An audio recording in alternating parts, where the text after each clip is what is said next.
Train থেকে আমরা নেমে পড়েছি বারোয়া স্টেশন। এই যে স্টেশন থেকে এখন আমরা হাঁটতে শুরু করেছি। স্টেশন থেকে নেমে আমরা চলে এসেছি অটো স্ট্যান্ড। এখান থেকে অটো নেওয়া হয়ে গেছে আর কি। এখান থেকে আমরা শুরু করব শিবগাদি যাওয়া। অটো চলতে শুরু করে দিয়েছে আর অটোর প্রচণ্ড আওয়াজ, বাপরে বাপ। রাস্তা ভালোই ছিল বাট আওয়াজ অনেক। এই যে পাহাড়, পাহাড় দেখা যাচ্ছে, পাহাড়।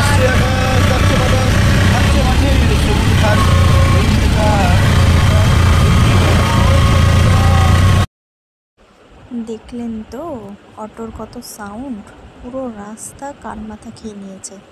তবে আমরা সেটাতে পাত্তা দিইনি, আমরা পুরো রাস্তা গল্প গুজব গান করতে করতে এসেছি। অনেক সুন্দর দৃশ্য, চারিদিকে শুধু সবুজ আর সবুজ, সবুজ বড় বড় গাছপালা। এখন তো আমাদের এদিকে দেখাই যায় না, এই সাইডে এসেছি বলে গাছপালা দেখতে পাচ্ছি। আমি তো ফার্স্ট টাইম এসেছি, আমার খুব মজা হচ্ছে, খুব ভালো লাগছে, মাইন্ড পুরো ফ্রি হয়ে যাচ্ছে। আমি যেহেতু ফার্স্ট টাইম এসেছিলাম তো ভাইদেরকে অনেক জ্বালিয়েছি, অনেক কোয়েশ্চেন করেছি, এটা কি ওটা কি, আমরা কি পাহাড়ের ওপর উঠবো, কী করে উঠবো, শিলিগুড়ির মতো কি গোল গোল করে উঠতে হবে না কেমন করে উঠতে হবে, অনেক কিছু জিজ্ঞেস করেছি। গোটা রাস্তা বকবক বকবক বকবক করতে করতে এসেছি।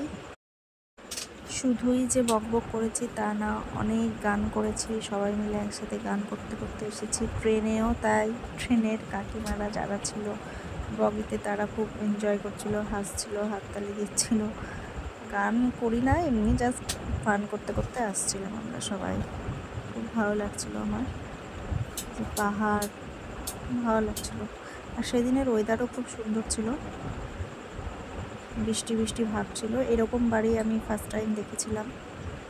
আর এই যে পাহাড় জঙ্গল, পুরো পাহাড়ের ওপর দারুণ সবুজ সবুজ, পুরো চারিদিকে সবুজ, খুব সুন্দর লাগছিল।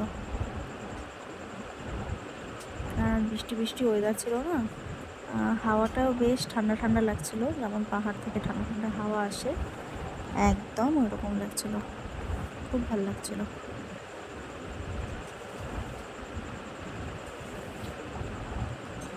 সত্যি আবার যদি ঘোরার সুযোগ পাই তো যাব অবশ্যই। এই যে আমরা পৌঁছে গেছি, পৌঁছে গিয়ে এখন শিবগাদির মেলার দিকে যাচ্ছি। মেলায়ও বিশাল বড় মেলা বসেছে।